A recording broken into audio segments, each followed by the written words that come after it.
నమస్తే అండి. స్వచ్ఛమైన నాటు పెరుగుని, నాటావు పెరుగుని ఇలా మనం బిలోనా మెథడ్లో చేస్తున్నాం చూడండి.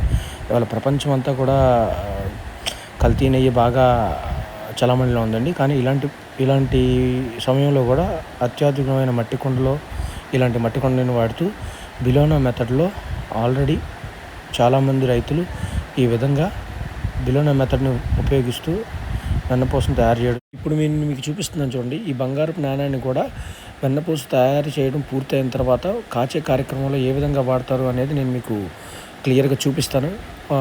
కాచేటప్పుడు కూడా ఈ బంగారపు కాడిని వాడటం వల్ల ఈ బంగారంని నెయ్యిలో వెన్నపూసను మరిగించే కార్యక్రమంలో వేయడం వల్ల మంచి పోషకాలు వస్తాయని మన పూర్వీకులు తెలియపరిచారండి. అదంతా మీకు ముందు వీడియోలో చూపిస్తాను ఎలా జరుగుతుందంటే ప్రొసీజర్ అంతా కూడా. నమస్తే అండి. మనం స్వచ్ఛమైన దేశీ నాటావు వెన్నపూసని మనం ఇలా తీసుకొని బండిలో పొయ్యి మీద ఇవి మీరు చూస్తున్న విధంగా వీడియోలో చూపిస్తున్న విధంగా తోడు ఆగే లెక్కావు పాస్ మీద లెక్కావు చూడండి. ఇది మీకు గోల్డ్ కాయిన్ అండి. ఈ వెన్నపూసలో మనం బంగారపు కాయిన్ చూస్తున్నారు కదా, విఘ్నేశ్వరుడి బంగారపు కాయిన్ ఇది. ఈ కాయిన్ని తీసుకొని మనం ఈ వెన్నపూసని నెయ్యి కాసే కార్యక్రమంలో ఈ గోల్డ్ కాయిన్ని మనం అందులో వేయటం జరుగుతుందండి. ఇప్పుడు మీకు ఇది ఈ బంగారపు నాణ్యాన్ని నెయ్యి కాసే పద్ధతిలో ఊరికే కొంచెం అంటించి చూపిస్తున్నా చూడండి. వెన్నపూస కుంట అంటించాను చూడండి.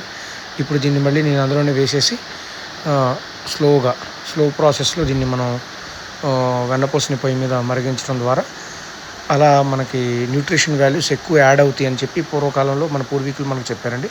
అదే పద్ధతిని మనం ఈ విధంగా వెన్నపూసని కాస్తున్నాం.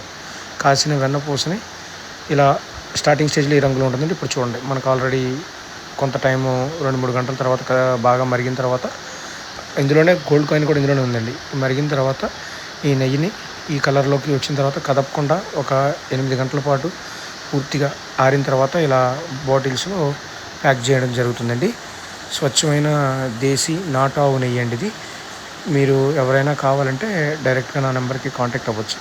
ఈ విధంగా మనం చల్లారిన తర్వాత మాత్రమే మనం ఈ విధంగా ప్రాసెస్ చేయడం జరుగుతుందండి, ప్యాకింగ్ చేయడం జరుగుతుంది.